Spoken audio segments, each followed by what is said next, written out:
You're looking light and breezy. It is so hot out. In Canada, no less. That's what happens in the summer. I think it's funny as a new Canadian that you are, you like talk about how hot it gets, and I'm just like, I don't know where you think you moved to, and you've been here for 7 years. I know. It's still always funny because people think Canada's cold, but in the summer, it's just like Chicago where I grew up, hot and muggy. It's fun. Okay, I'm gonna start by reading a little something from the little book that we love, our new favorite book, Superabound, Live the Life the Universe is Dreaming for You. Pre-order it if you haven't yet. Oh yes, please pre-order it. We will you will have our love and gratitude forever and ever, forevermore. Okay.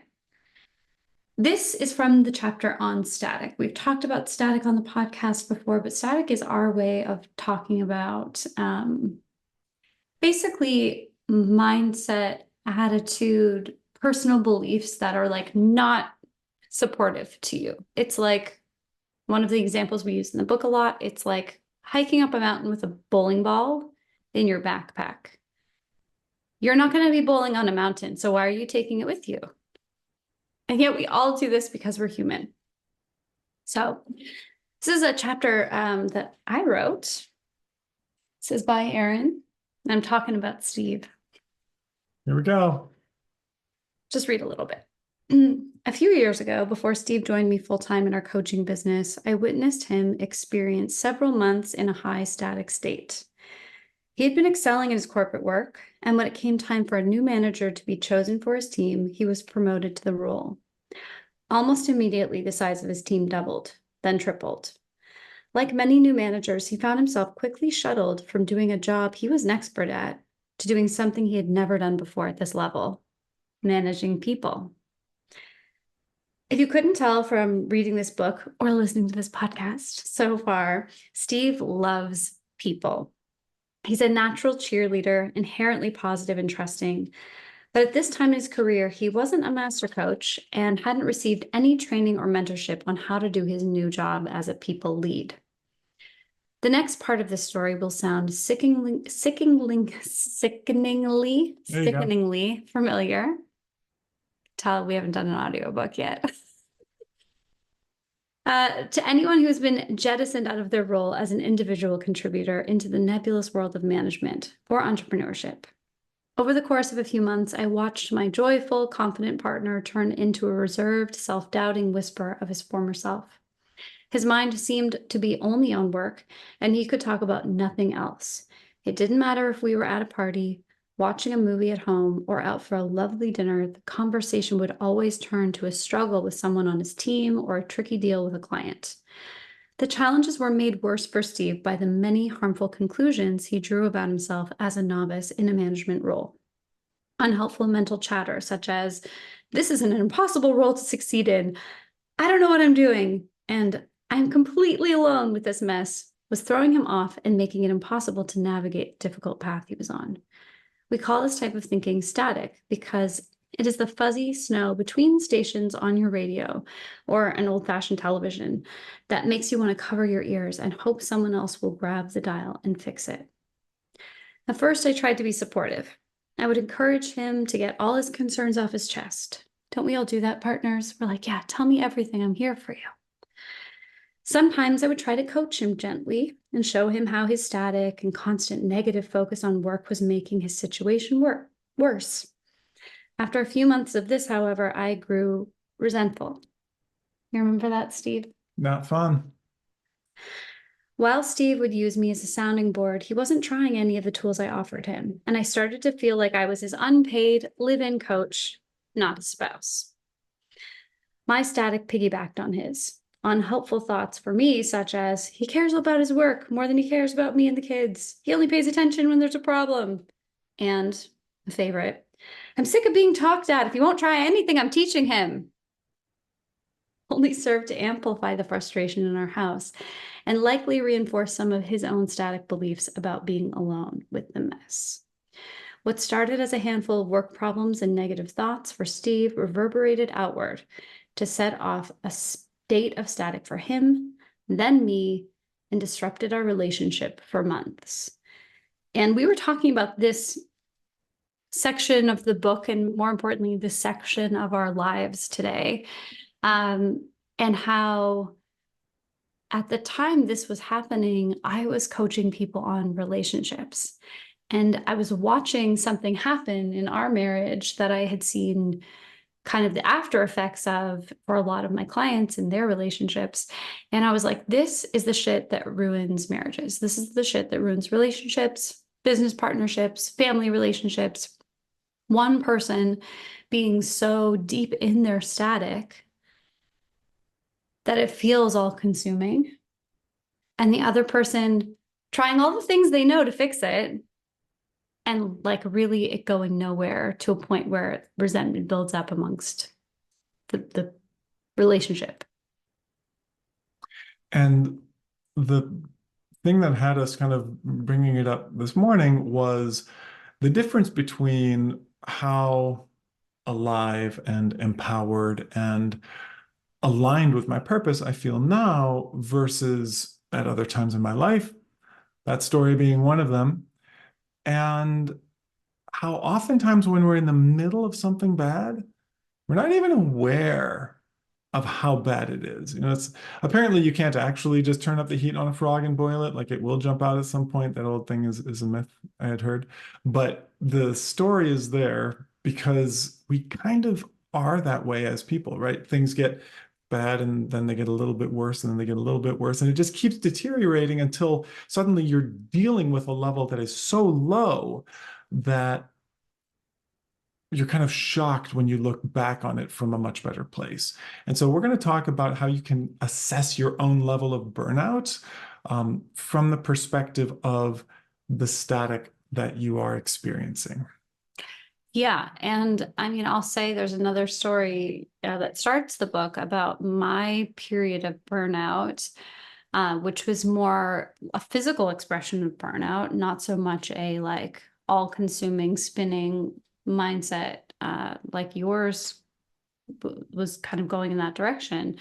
But even then, even when you're doing something you love and you're doing something that feels very aligned with who you are, like I was when I was teaching and running businesses before I became a coach, you can still burn out because some of the static, it leads you to deprioritize your well-being. When you tell yourself, oh, it's okay, I can skip meals. I skip meals all the time. That is static. That is a belief you have that sleeping doesn't matter, eating doesn't matter, resting doesn't matter, days off don't matter, weekends don't matter, that the only thing that matters is the problem in front of you, the work in front of you. So that for me is like an alarm bell of static. It's one of them, and it is a mindset issue. It's like when you start to talk yourself out of like basic human needs. Yeah, and I was having this conversation the other night actually about the negativity bias. How this was with our 8-year-old who was focusing on a tough moment at school. I was like, yes, there's a tough moment, but our brain does a trick where we focus on the tough moment 10 times more than we focus on the rest of the stuff because it's those tough moments that might kill us, right? It's a evolutionary adaptation that has kind of short-circuited our Disclaimer. well-being in the modern world. Nothing was trying to kill her. It was not a scary moment. It was just It was relational. It was just a relationship that felt bad at the moment. But but our brains do think that anything that feels bad, anything where we are told something that feels like a threat to a relationship, that does feel like a threat. So yeah, I just wanted to make sure no one's worried about our kids. There were no real threats. They're good. It was standard school stuff. But that's one of the drivers of burnout and kind of a perpetual high static state is something goes wrong, so you feel, and that becomes the thing you have to fix. And that becomes the energy that you bring to your work. And that becomes the intensity at which you start to relate to everybody around you. And that's what was causing the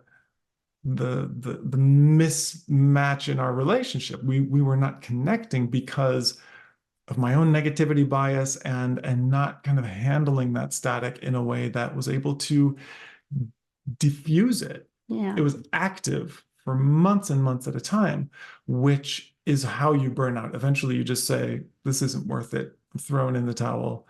Or you don't make the choice to throw in the towel and your body does it for you, or your relationships do it for you, right? Those things kind of have a way of the decision is made at some point, even if it's not you consciously doing it. Yeah. And the interesting thing for me during this particular situation was I became like hyper fixated on your hyper fixation. I was like, my negativity bias became, look, he talked about work again. Oh, he said something about work. Like anytime he could be talking about something like just, oh, I have a meeting tomorrow at 3, and it would immediately bring up all of my angst and resentment. And it was just like pouring gasoline on a fire for me, even though it had nothing to do and there wasn't anything inherently negative in what he was saying. So it's almost like our brains also can kind of get emotionally wired. I don't know if it's our brain or energy, but we get like emotionally wired to anytime that topic comes up, it like brings the full arsenal of bad emotions along with it. And at this point, I was coaching. I was a master coach by this point, or I was at least in training to be one. I don't know. This was early on. And I really knew that coaching was going to be something that would help him. I made the mistake in my relationship as a newer coach of thinking that I was going to be that coach. Now, Steve and I do coach each other sometimes on certain things, but it's actually really hard for us to give one another the quality of coaching that we're able to offer our clients because we're married and we have a lot of opinions about what the other person should do. So I do think that talking about your static with other people and people who love you and can like, if they know how to hold space for you, that's a beautiful, beautiful thing. But things didn't really change. You'll read this in the book. Things didn't really change in that dynamic that was happening in our relationship until I kind of set a boundary and said, I coach all day and I get paid for that. And I love you and I'm here to help you work out something out from time to time, but I cannot coach for free for 4 hours every evening with a client who's not complying to the coaching. We talked about this last week. I maybe believed Steve was not coachable, but not universally, just by me. So one of the things that we did during that time was I actually had to put up a boundary and say, this is not good for my energy. It's not good for my emotional space. And I think it's probably not good for you to be at work thinking about work and then at home allowed to kind of spew about it at all times. So what did we do? Well, I started working with a coach. I made him get a coach. Yeah. I love how you say it. I started working. It was like totally voluntary. No, I was like, you're working with this. I found a coach. He's amazing. And you worked with him. Yeah. And yeah. And it was really helpful because you just can't see the state that you're in from your own state. And often that includes your partner, that includes the people that are closest to you. Mm-hmm. You know, we tend to make people into wallpaper in our lives. We're like, well, this is just what it feels like to be at home. And, you know, the ability to really question and inquire is precious. Mm-hmm.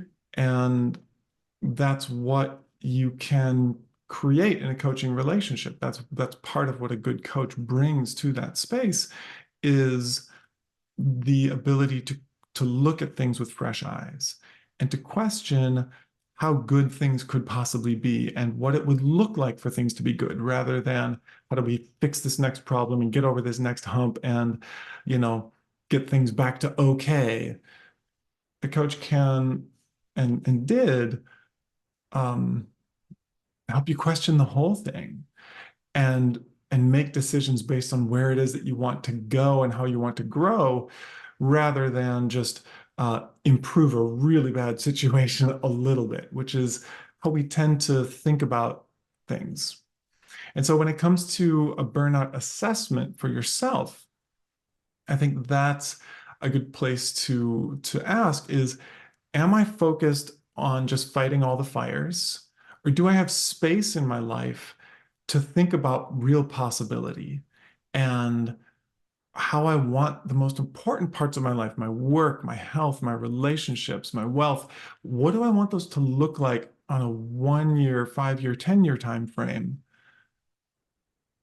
If all you're doing is fighting fires, you're trending towards burnout, because we need more in our life than just solving the next problem. It can be so much better than just micro short term work. I think that that's a really important thing. And you can just, even for yourself, as you're thinking about this, is if it does feel like you have whatever the idea is in your world. I like fighting fires because it does kind of go along with the theme of burnout. Your body can't live and exist well in a state of constant stress. So for some people, it feels like low level anxiety or overwhelm. Um, you'll know because it feels like there's never a break. So when Steve was kind of going through that period of time, there was never a day off of that. It didn't matter if he was like, we were out for dinner, didn't matter if he was playing with the kids. It was always sort of turning. I could watch it turning in his mind. I don't know what your actual experience was, but it never seemed like he got a break from thinking about whatever the problem of the day was. So I would say that was true for me when I went through a burnout experience. I was always planning for the next thing, thinking about the next thing. I was like future focused, but not in a helpful way. I wasn't thinking about how could I support myself to show up in the future and like enjoy my life. I was thinking about, okay, how much sleep can I shave off so that I can say yes to this other class or this other opportunity? I was constantly worried about making the rent and making sure that I could show up and do my job at a decent enough level. So when you're kind of assessing yourself to see like where you are, notice if you don't feel like you ever have a mental, emotional, or physical break from whatever kind of has you feeling stressed. I think something else you said was really important too, is a lot of times you'll be focused on like, how do I just get through today? And it'll be very hard to connect with the future. I have been working with someone who was pretty much on the brink of burnout when we started working together. And when we talked about their vision, they actually said, I have no idea. I haven't thought about what I want my future to look like. I haven't even thought about what I like for years. And so for me as the coach, it was kind of, that was like, okay, well, that is something we need to at least make enough room for you in your life to think about. And I was talking to them recently, and there are all of these paths suddenly forward. There's all of these ideas, all of these potentials that didn't feel like they existed for my client when we started working together the year before. So know you're maybe going in a new direction that isn't towards burnout when you actually see a future that's exciting for you. When you see that even the things that you're doing now that may be challenging, may not be so easy, but they have a direction, and that direction feels like your future home. Ooh, dropping books. Book. It's a sign.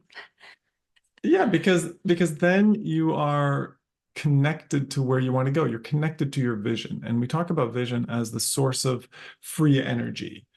That free energy will keep your fire lit. So if you feel like you're making progress, you have a vision, it all connects and it matters to you and your legacy, then you're on the right side of the burnout equation, right? You're in a healthier zone. Similarly, we started the conversation about being in a high static state.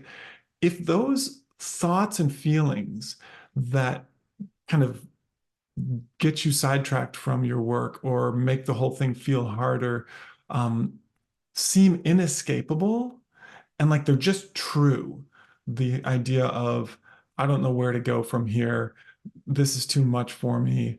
These problems just won't end. The sorts of things that really get you down, if they seem true and like there's almost no way out, then that's a path towards burnout because none of those things could actually be factually so, right? All of those are perspectives on a situation, not the situations themselves. And so if you find that your mind is almost in a self-defeating loop, then that is, I mean, obviously you can't break out from within it. Yeah. And I mean, a lot of what you're describing too can be like signs of other issues. We're not mental health professionals, but we're aware of mental health issues because it touches what we do, and we have to be informed. But the thing is, it's never going to feel like, oh, I just have a bad attitude. Oh, I just have some self-defeating thoughts. The things that cause you to burn out from within feel true. And it's always so interesting because when we're working with clients, and there tends to be a new level of awareness after we've worked with someone for a little while, they'll say, you know what? I know what this narrative is. Sometimes we give it a name. Sometimes we like make it into a character, just so that we can objectify it and talk about it. But you're like, oh, my little gremlin Sharon is really kicking up a storm here. And I think there's like some way that she's trying to sabotage me. Or better yet, my personal favorite way of talking about it is like, I'm having some static right now. I'm in some static. I'm in that fuzzy place between clear frequencies.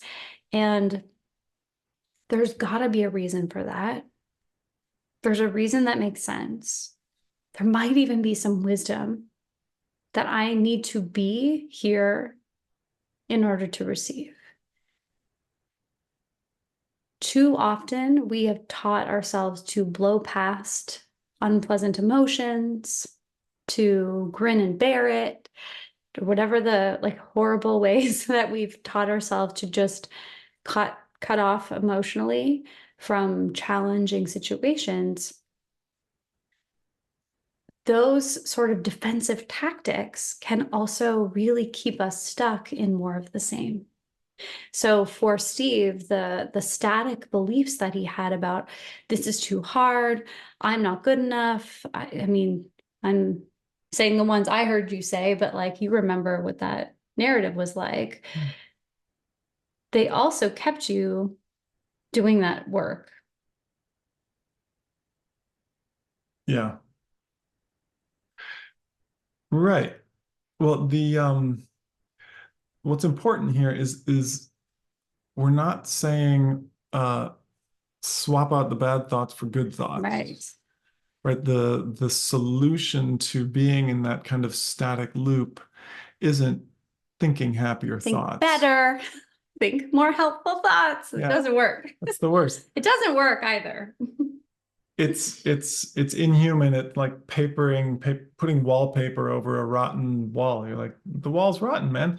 You have to figure out what is the source of that angst, and not like, oh, I was, not hugged enough by my mother.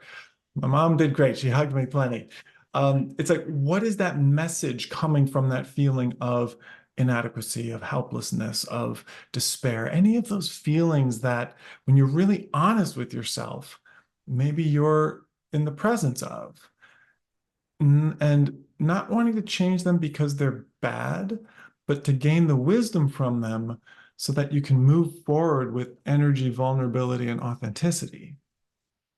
And unless you find yourself with a practice and with a partner, like in a space where you can do that and you can make room for those really challenging emotions to inform your path forward, inform your leadership, inform your work, then you are, you're on the side of the more likely to burn out, right? In terms of a burnout assessment, being able to shift from those less helpful, less pleasant emotions into something that actually moves you towards that next lantern, but in a way that's not, violent or just sort of papering things over, making yourself wrong for feeling them.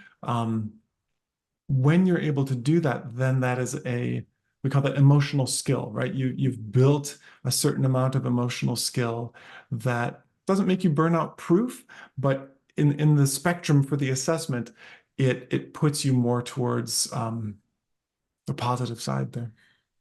Yeah, and there is power in just being able to say some of those things out loud. So like, even though I didn't love every minute of receiving all of Steve's thoughts about it, the fact that he was talking about it meant that it wasn't festering inside.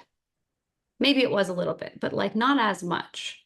So Steve, I'm curious if you were to coach past Steve, what do you think that static was really trying to tell him in the midst of managing a lot of people in a new role? I think we were still in lockdown. Like there was a lot going That's on. pre-COVID. Was it pre-COVID? Yeah.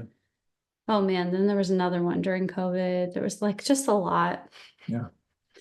What do you think that what do you think that static was there for? What was the wisdom in there? I mean, I think there's a lot, right? Oftentimes those really challenging emotions have richness in them.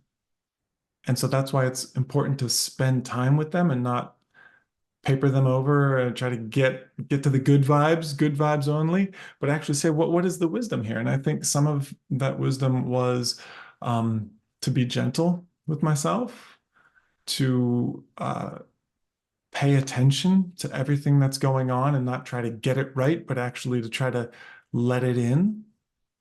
It was a certain, like the feeling of fear or I don't know what I'm doing, is trying to tell, was trying to tell me to pay attention, to be humble, to ask for help, but not in a not in a help, I don't know what I'm doing kind of way, in a help, we're all on the same team together, and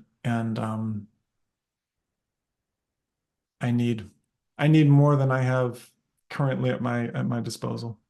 Yeah, which you did. Yeah, you needed more resources than were made available. And so another reason I think every manager, every leader, every human should have a coach, because it is really also hard to differentiate sometimes when it's internal static versus when there are tangible challenges that we are not equipped to deal with. It's so tempting if you're used to being kind of a lone wolf, kind of like a take pride in figuring things out myself kind of guy, which you are, to think that I must be inadequate if I can't do this alone. And if I ask for help, I mean, something's wrong with me, but maybe maybe you actually needed some resources as well. And having a coach be able to sit with you as an objective sort of third party removed from the relationship and the situation, that is the gift of coaching in some ways. That's like one of the many beautiful things. So hope that this has helped you sort of identify if maybe you are in danger of burning out, and given you some ideas for how you can start to really look at that honestly, lovingly, gently, and make sure that you don't continue down a road thinking that this is your problem to solve alone. It is not. And if you want support, you can absolutely reach out to us. We have a lot of resources in our community, in our programs, and in our VIP one-on-one coaching, which you can learn about at besuperabound.com/consultation. We are right now doing 30-minute free sessions, Yeah. and you can come and tell us all the things, and we can help you assess where you're at and what you might need, even if it is not a program with us. You know, we actually really do care about supporting everybody who listens to the show, everybody in our community. Coaching the way we coach is not going to be a fit for every single person. And we know a lot of people, we know a lot of resources, and we're happy to point those out to you as well. Thanks for listening. See you next time. Take care.